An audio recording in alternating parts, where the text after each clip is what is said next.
नमस्कार।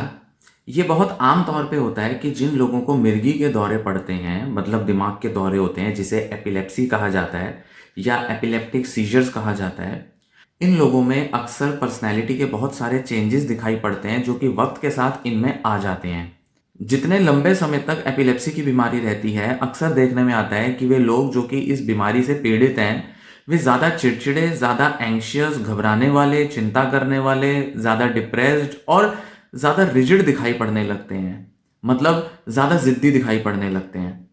तो ये जो उनके व्यवहार में जो बदलाव आते हैं, बहुत से शोधकर्ता और डॉक्टर्स का ऐसा मानना है कि उनके दिमाग में इस तरह से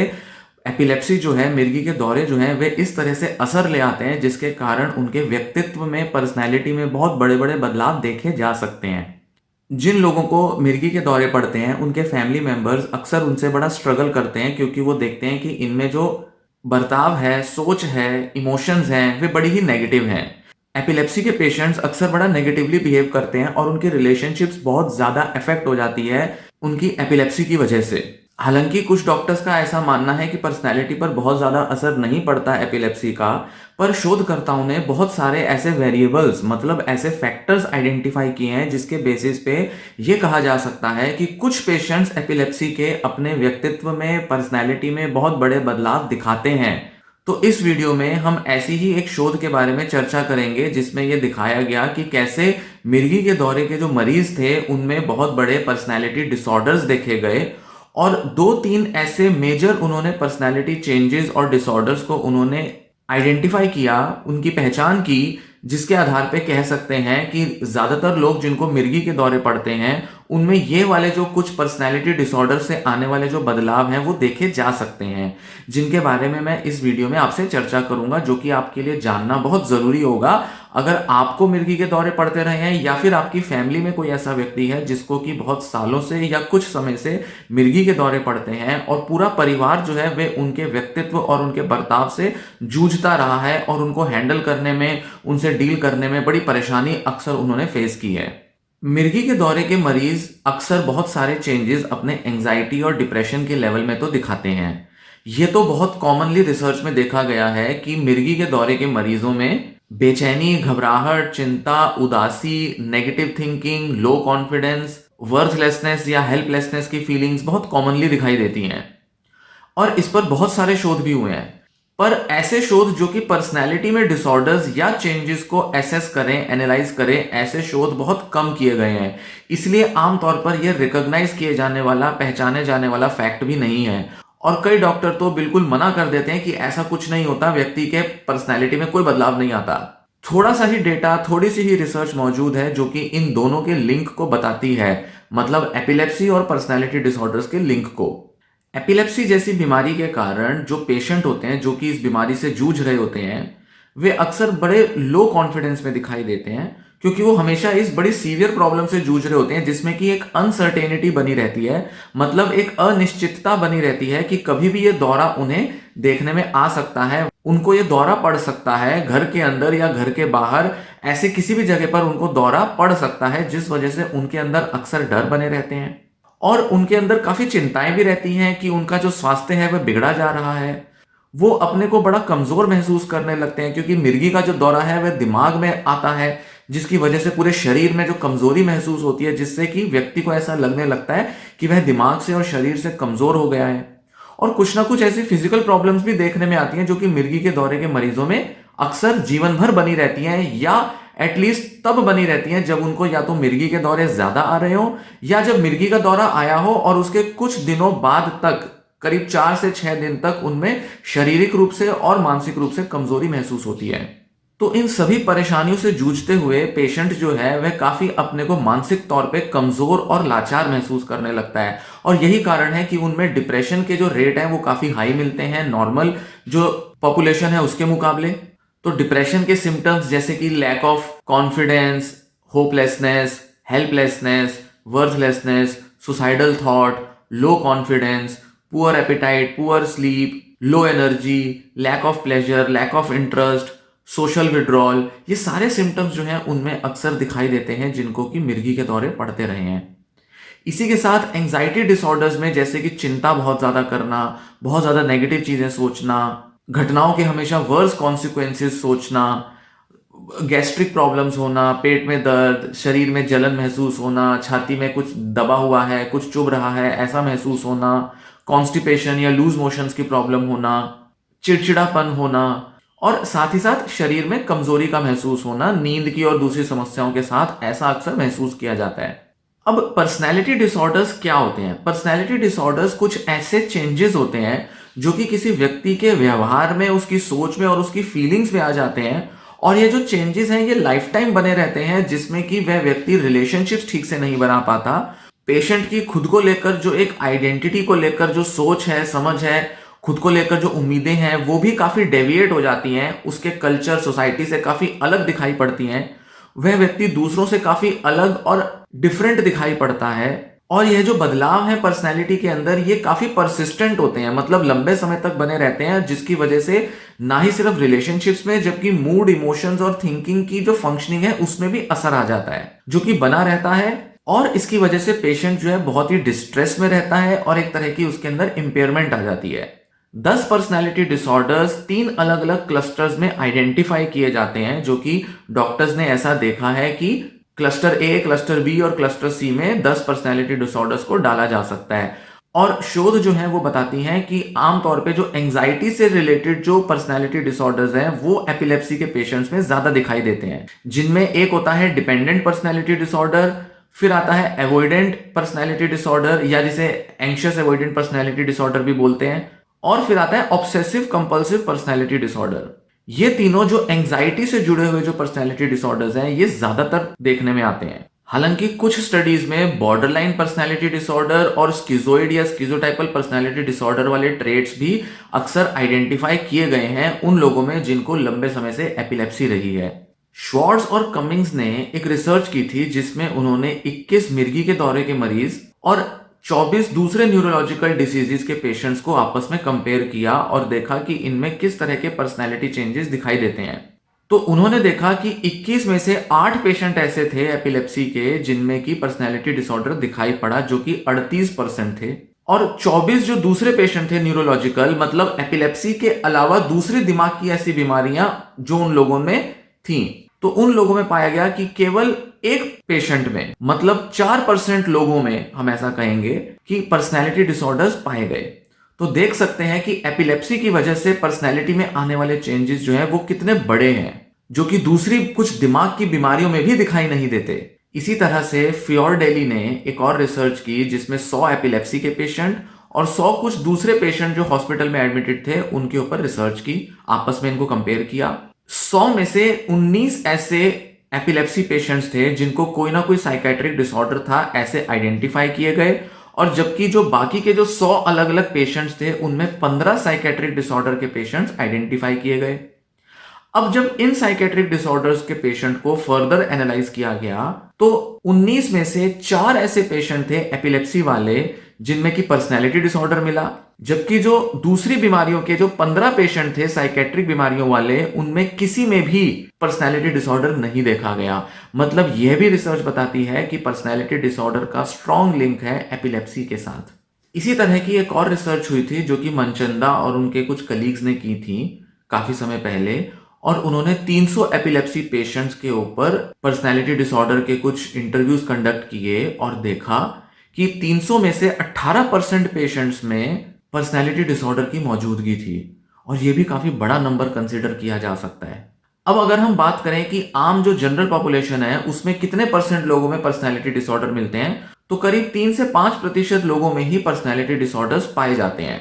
तो हम कह सकते हैं कि जनरल पॉपुलेशन के मुकाबले जितना भी नंबर बड़ा होगा, अगर इस 3, 5, 7% पॉपुलेशन के कंपैरिजन में, तो वो बहुत बड़ा नंबर माना जाएगा। तो हम यहाँ क्या देख रहे हैं कि बाकी तो सारे जो अलग अलग पेशेंट्स हैं, जनरल पॉपुलेशन है या जो दूसरे न्यूरोलॉजिकल पेशेंट्स हैं या और हॉस्पिटल में एडमिट होने वाले जो पेशेंट्स हैं, उनमें तो बहुत थोड़े लोगों में ही साइकेट्रिक डिसऑर्डर और पर्सनैलिटी डिसऑर्डर पाए जाते हैं। जबकि जब हम उनको एपिलेप्सी के पेशेंट्स के साथ कंपेयर करते हैं तो एपिलेप्सी के पेशेंट के अंदर पर्सनैलिटी डिसऑर्डर ज्यादा मात्रा में पाया जाता है। किसी रिसर्च में 18%, किसी में 21%, किसी में 38%। बहुत बड़ा नंबर है पर्सनैलिटी डिसऑर्डर का, जो कि इस सब क्लास ऑफ पेशेंट्स में, मतलब सिर्फ मिर्गी के दौरे के मरीजों में ही पाए जाते हैं। तो हम कह सकते हैं कि एपिलेप्सी जो है वो दिमाग में कुछ ऐसा बदलाव करती है जिससे कि व्यक्ति का व्यक्तित्व जो है, पर्सनैलिटी जो है, वो काफी डिस्टर्ब हो जाता है और वो आमतौर पर अपनी रेगुलर रियल लाइफ में बहुत ही डिस्टॉर्टेड और बहुत ही डिस्टर्ब्ड दिखाई देता है।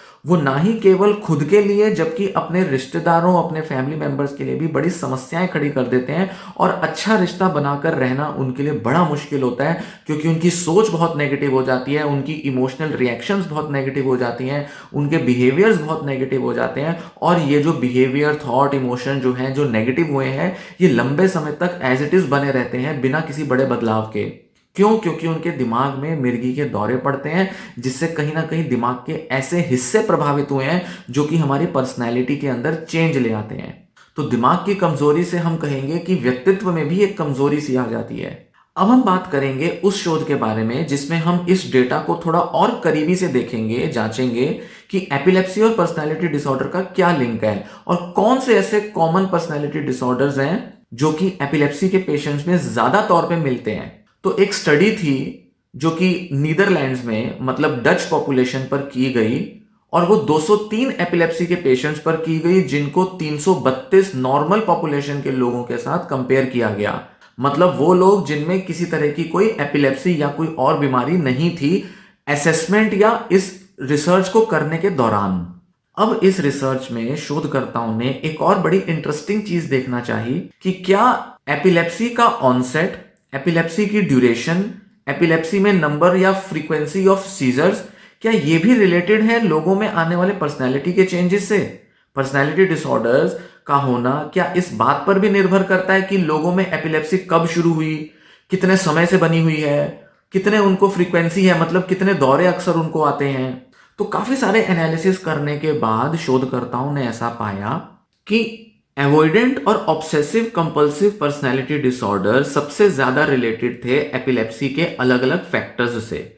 मतलब जो हमने age of onset, duration, frequency की जो बात की, उन सभी वेरिएबल्स में से सबसे ज्यादा रिलेशनशिप जो था वो एवॉइडेंट पर्सनैलिटी और ऑब्सेसिव कंपल्सिव पर्सनैलिटी डिसऑर्डर का था। एवॉइडेंट पर्सनैलिटी वो होती है जहां पर लोग ज्यादातर अपने लाइफ के रिलेशनशिप, टास्क और जो भी उनके काम होते हैं, जॉब, वर्क या जो भी घर के काम हो गए, कुछ भी हो गए, उनको अवॉइड करने की कोशिश करते हैं क्योंकि उन्हें डर लगता है, घबराहट होती है कि वे इसे कर नहीं पाएंगे या वो कैसे करेंगे, उनके दिमाग में कंफ्यूजन होती हैं। इस टाइप की परवेजिव, लंबे समय तक बने रहने वाली टेंडेंसीज को अवॉइडेंट टेंडेंसी कहा जाता है। और ऑब्सेसिव कंपल्सिव पर्सनैलिटी वो होती है जिसमें कुछ रिजिड रिचुअल्स या रिजिड जो बिहेवियर्स और थिंकिंग पैटर्न्स होते हैं, जिसमें कि व्यक्ति या तो बहुत परफेक्शनिस्टिक होता है, हर चीज को परफेक्ट चाहता है, एक ही तरीके से चाहता है, जैसा वो सोचता है, जैसा वह चाहता है, वह उम्मीद करता है कि दूसरे भी वैसा ही बिहेव करें, और वो किसी भी तरीके का चेंज अपनी सोच, अपने स्टैंडर्ड्स में एक्सेप्ट नहीं करता, और अगर किसी तरह का चेंज आए तो उसे बेचैनी होने लगती है। तो किसी भी तरीके का ऑब्सेशन और कंपल्जन हो जाना, इस तरीके की पर्सनैलिटी को ओसीपीडी मतलब ऑब्सेसिव कंपल्सिव पर्सनैलिटी डिसऑर्डर कहते हैं। इसमें और भी कई सारे क्राइटेरिया, बिहेवियर्स होते हैं जिसके बारे में मैं फिलहाल यहाँ पे इस वीडियो में डिस्कस नहीं करूंगा। तो इन दोनों पर्सनैलिटी डिसऑर्डर से सबसे ज्यादा एपिलेप्सी के वेरिएबल्स का रिलेशन था। साथ ही साथ शोधकर्ताओं ने यहां एक और चीज देखी थी जो कि मैं पहले बताना भूल गया, वो ये था कि कितने ज्यादा लोग दवाइयां ले रहे थे। नंबर ऑफ एईडीज मतलब एंटी एपिलेप्टिक ड्रग्स जो कि पेशेंट ले रहे थे, इसको भी देखा, जो कि अगेन उनकी सीवियरिटी को शो करता है। ये सारे के सारे जो वेरिएबल्स हैं ये एपिलेप्सी की सीवियरिटी को डिटरमाइन करते हैं, कितने सालों से है, कितने ज्यादा दौरे पड़ते हैं, कितना पहले शुरू हो गया था और कितनी ज्यादा दवाइयां उनको लेनी पड़ रही हैं। ये सारा बताता है कि पेशेंट कितना सीवियर है, उसकी एपिलेप्सी मतलब उसके जो मिर्गी के दौरे हैं वो कितने सीवियर हैं। तो ज्यादातर लोग जो कि बहुत सीवियर एपिलेप्सी से सफर कर रहे हैं उनमें एवॉइडेंट पर्सनैलिटी मिलेगी। जितना लंबे समय तक एपिलेप्सी बनी रहेगी उतने ज्यादा चांस हैं कि ओसीपीडी ट्रेट्स डेवलप हो या वो बढ़ जाएं, और नंबर ऑफ दवाइयों से भी रिलेटेड है। तो यहां हम क्या देखते हैं इस डेटा में कि जैसे जैसे व्यक्ति की उम्र बढ़ती जाएगी, जैसे जैसे उसका जो ड्यूरेशन है वो लंबा बना रहेगा, जैसे जैसे उसकी सीजर्स की फ्रीक्वेंसी बढ़ती जाएगी, या जिन लोगों में उसकी फ्रीक्वेंसी ज्यादा मिलेगी या जिन लोगों में लंबे समय से मिलेगा, और साथ ही साथ जो लोग ज्यादा दवाइयां ले रहे होंगे एपिलेप्सी के लिए, उन लोगों में ये दो पर्सनैलिटी डिसऑर्डर्स के ट्रेड्स अक्सर देखने में आएंगे। वो ना ही सिर्फ अलग अलग सिचुएशंस को अवॉइड करते हुए दिखाई पड़ेंगे, वो काफी रिजिड और काफी रूल्स रेगुलेशंस फॉलो करने वाले भी दिखाई पड़ेंगे, इगोइस्टिक दिखाई पड़ेंगे। ये सब पर्सनैलिटी ट्रेट्स भी उनमें दिखाई देंगे, जो कि अवॉइडेंट और ऑब्सेसिव कंपल्सिव पर्सनैलिटीज में आमतौर पर पाए जाते हैं। तो यहां एज ऑफ ऑनसेट आ रहा है, यहां एज के साथ उनका एसोसिएशन नहीं देखा जा रहा, मतलब कि किस उम्र में शुरू हुई एपिलेप्सी, इससे एसोसिएटेड है उनके पर्सनैलिटी डिसऑर्डर्स। तो 40-50 की उम्र में अगर एपिलेप्सी शुरू हो रही है तो ये पर्सनैलिटी चेंजेस ज्यादा दिखाई देंगे कंपेयर्ड टू कि वो अर्ली एज में, मतलब यंग एज में उनको हुए हो, जैसे 25 की उम्र में, 15, 16, 18, 20 की उम्र में अगर उनको एपिलेप्सी शुरू हुई है तो कम पर्सनैलिटी के चेंजेस उनमें दिखाई देंगे। जबकि बड़ी उम्र में अगर उनको एपिलेप्सी शुरू होती है तो पर्सनैलिटी के चेंजेस ज्यादा दिखाई देंगे, इसका ये मतलब है। तो इसी के साथ हम ये भी देखेंगे कि जैसे जैसे लंबे समय तक एपिलेप्सी बनी रहेगी, मान लीजिए किसी व्यक्ति को 35-40 की उम्र में एपिलेप्सी शुरू हुई, फिर लंबे समय तक 40, 50, 60, 65 की उम्र तक उसके अंदर एपिलेप्सी जो थी वो बनी रही, उसको दौरे पड़ते रहे, तो ऐसे में वक्त के साथ भी उनके अंदर पर्सनैलिटी चेंजेस बढ़ते जाएंगे। तो ड्यूरेशन भी इंपॉर्टेंट है और एज ऑफ ऑनसेट भी इंपॉर्टेंट है। किस उम्र में शुरू हुआ, बड़ी उम्र में शुरू हुआ तो सीवियरिटी ज्यादा होगी पर्सनैलिटी डिस्टर्बेंस की, कम उम्र में शुरू हुआ एपिलेप्सी की बीमारी तो पर्सनैलिटी चेंजेस कम सीवियर होंगे, ये इसका मतलब है। तो इस वीडियो को अब मैं यहीं समाप्त करूंगा और फाइनली मैं इस वीडियो की जो कंक्लूजन्स हैं, इस रिसर्च की जो कंक्लूजन्स हैं उनको आपसे शेयर करूंगा कि हमने क्या देखा कि पर्सनैलिटी डिसऑर्डर्स एपिलेप्सी के पेशेंट्स में अक्सर पाए जाते हैं, मतलब कि एपिलेप्सी के पेशेंट्स में पर्सनैलिटी के बहुत डिस्टर्बिंग ट्रेट्स देखने में आते हैं, जिसकी वजह से फैमिली मेंबर्स को अक्सर एपिलेप्सी पेशेंट्स के साथ डील करने में काफ़ी समस्याएं होती हैं, काफ़ी परेशानी झेलते हैं और वे नहीं समझ पाते कि ये जो पेशेंट है एपिलेप्सी का, इसके साथ कैसे डील करें, यह क्यों है ऐसा या ऐसी क्यों है, ये इतना एबनॉर्मली कई बार क्यों बिहेव करती है या करता है, और इसका इलाज कैसे किया जाए, इसको कैसे समझाया जाए, कैसे संभाला जाए। हालांकि पर्सनैलिटी डिसऑर्डर के जो लेवल्स हैं जो कि एपिलेप्सी पेशेंट्स में देखने में आते हैं, ये उतने ज़्यादा नहीं है जितने कि नॉन एपिलेप्टिक लोगों में दिखाई पड़ सकते हैं, जिनमें कि कोई न्यूरोलॉजिकल प्रॉब्लम तो नहीं है बट किसी ना किसी तरह से उनमें सिर्फ पर्सनैलिटी डिसऑर्डर्स हैं। तो ये तो हम कहेंगे कि एपिलेप्सी के कई सारे पेशेंट्स के अंदर पर्सनैलिटी डिस्टर्बेंस मिलती है, पर इसकी जो सीवियरिटी और जो इसके लेवल्स हैं वो इतने हाई नहीं होते कि जो आमतौर पे जो पर्सनैलिटी डिसऑर्डर के जो पेशेंट्स होते हैं, जो कि सिर्फ साइकेट्रिक पेशेंट्स होते हैं, उनमें जिस तरह का पर्सनैलिटी डिस्टर्बेंस पाया जाता है उससे बहुत कम ही स्तर के पर्सनैलिटी डिस्टर्बेंस इन एपिलेप्सी के पेशेंट्स में देखने में आते हैं। पर जनरल पॉपुलेशन के मुकाबले और कुछ दूसरे नॉन पीडी वाले, नॉन पर्सनैलिटी डिसऑर्डर वाले साइकेट्रिक पेशेंट्स के मुकाबले एपिलेप्सी के पेशेंट्स में पर्सनैलिटी डिस्टर्बेंस ज़्यादा मिलती है। तो यही हमें इस रिसर्च से समझने की ज़रूरत है। दूसरा इंपॉर्टेंट चीज़ क्या समझने की है कि कौन कौन से ऐसे कॉमन पर्सनैलिटी डिस्टर्बेंस हैं जो कि एपिलेप्सी के पेशेंट्स में मिल सकती हैं। साथ ही साथ इनमें हॉस्टिलिटी मिलती है, मतलब दूसरों को धिक्कारना, क्रिटिसाइज करना, दूसरों के प्रति एम्पैथी कम होना, हमदर्दी की कमी होना, सेंसिटिविटी बढ़ जाती है, इमोशनल लेवल पर बहुत छोटी छोटी बातों से हर्ट हो जाते हैं, और साथ ही कॉन्फिडेंस इनमें बहुत कम हो जाता है, जो कि बीमारी की वजह से और इसके जो लंबे समय से जो कॉन्सिक्वेंसेज आ रहे हैं उसके कारण इनमें खुद को कॉन्फिडेंट देखने की टेंडेंसी कम हो जाती है। तो ये पेशेंट अक्सर अनस्टेबल लगेंगे, चिंता में रहने वाले दिखाई देंगे, इंट्रोवर्ट टाइप दिखाई देंगे, चिड़चिड़े से दिखाई पड़ेंगे, गुस्सा भी ज़्यादा आ सकता है, उदास दिखाई दे सकते हैं, रिजिड दिखाई दे सकते हैं। तो ये चेंजेस जो इन लोगों में आते हैं, हमने फिर देखा कि ये 4 ऐसे कारणों की वजह से आते हैं कि एक तो एज ऑफ ऑनसेट मैटर करती है एपिलेप्सी की, किस उम्र में शुरू हुआ, ड्यूरेशन ऑफ एपिलेप्सी मैटर करती है, कितने सालों से बना हुआ है, फ्रीक्वेंसी ऑफ सीजर्स मैटर करती है, कितने ज्यादा सीजर्स आते हैं, और कितनी ज्यादा दवाइयां पेशेंट ले रहा है, इस पर भी डिपेंड करता है। तो ये वीडियो मैं यहीं समाप्त करता हूँ। आपको पसंद आई हो तो वीडियो को लाइक करें। वीडियो थोड़ी लंबी थी पर उम्मीद है कि जो भी मैंने महत्वपूर्ण जानकारी आपके साथ इस वीडियो में शेयर की है वो आपके काम आएगी, आपको अपने फैमिली मेम्बर को समझने में हेल्प देगी, आपको खुद को समझने में मदद देगी अगर आपको भी मिर्गी के दौरे पड़ते रहे हैं, और साथ ही साथ किसी ऐसे व्यक्ति के साथ इस वीडियो को शेयर करें जिसको कि इस वीडियो में दी गई जानकारी से काफ़ी मदद मिल सकती है। अगर ऐसी और मेंटल हेल्थ रिलेटेड वीडियोस देखना चाहते हो तो चैनल को ज़रूर सब्सक्राइब करें। धन्यवाद।